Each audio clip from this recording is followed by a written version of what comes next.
Hello, আসসালামু আলাইকুম। Doctor Yunus speaking. Hello, hello. ওয়ালাইকুম আসসালাম। ডক্টর ইউনুস স্যার, প্রথম আপনারা গল্প ফুটাইলেন এবং সবাইকে বললেন ইন্ডিয়ায় আমরা ইলিশ দিব না। এখন কেন ৩,০০০ টন ইলিশ দিতেছেন? আরে বাবা, প্রথম দিতে চাইছিলাম না, কিন্তু এখন দিতে হবে। কিছু কিছু জায়গায় আছে কোনো কিছু না চাইলেও ওইটা করতে হয়। বুঝো না কেন তুমি, হ্যাঁ? আমাদের দেশের মানুষের পেটে লাথি মেরে ইলিশ মাছ ইন্ডিয়ায় পাঠানো হচ্ছে। এটা কোনো কথা হইল? দেশের মানুষ আগে থেকেই ইলিশ পায় নাই, এখনও ইলিশ পাবে না। দেশের মানুষ ইলিশ না খাওয়াই ভালো, অন্য জাতীয় মাছ খাওয়া ভালো। ইলিশ আমরা বাইরের দেশে পাঠিয়ে বৈদেশিক মুদ্রা অর্জন করে দেশ সচল করে ফেলবো। দেশ আমাদের এদিকেও সচল হয় নাই, ওদিকেও সচল হয় নাই, কিন্তু আমাদের স্বাদের মাছ ইলিশ মাছ বিক্রি করে কি আর হবে? ওইটা বিক্রি করার থেকে না করাই ভালো। এদিক সেদিক সবাই বলে ইন্ডিয়ার সাথে সম্পর্ক খারাপ করব, কিন্তু না, ইন্ডিয়া আমাদের পাশের দেশ, সম্পর্কটা একটু হলেও ভালো রাখা লাগবে। বুঝো না কেন তোমরা? ইন্ডিয়ার সাথে কিসের সম্পর্ক ভালো? কোনো সম্পর্ক ভালো রাখা যাবে না। ওরা বাংলাদেশের কখনোই ভালো চায় নাই। ওদের সাথে সম্পর্ক ভালো রেখে কোনো লাভ হবে না আপনার।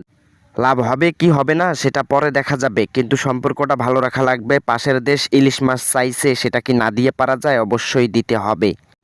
কিন্তু প্রথমে মিডিয়ার মধ্যে আপনারা প্রকাশ করে দিয়েছেন তাদেরকে কোনো ইলিশ মাছ দেবেন না, রপ্তানি আমদানি বন্ধ, কিন্তু এখন দিতেছেন। কি ভাববে সবাই? সবাই অন্য কিছু ভেবে নেবে, এটাও আমি ভেবে নিছি, কিন্তু অন্য কিছু ভেবে কোনো লাভ হবে না। এটা করাই লাগবে, কারণ ৩,০০০ টন ইলিশ তাদেরকে দিতে হবে।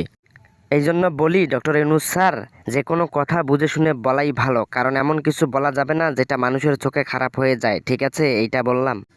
এখন প্রথমে ইলিশ দিতে চাইছিলাম না, কিন্তু এখন দিতে হবে। কেন জানেন? কারণ এখন বৈদেশিক মুদ্রার হারটা বেড়েছে, ওইটা দিয়ে দেশ সচল হয়ে যাবে।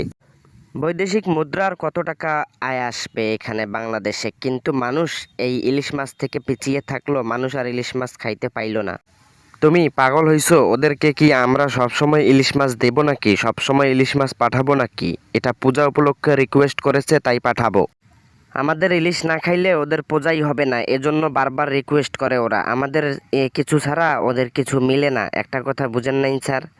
সেটা আমিও ভালো করে জানি। এই ইলিশ মাছ ছাড়া ওদের পূজায় উদযাপন হবে না, তাই তারা বারবার রিকোয়েস্ট করতেছে কিছু ইলিশ পাঠাই নাকি কও?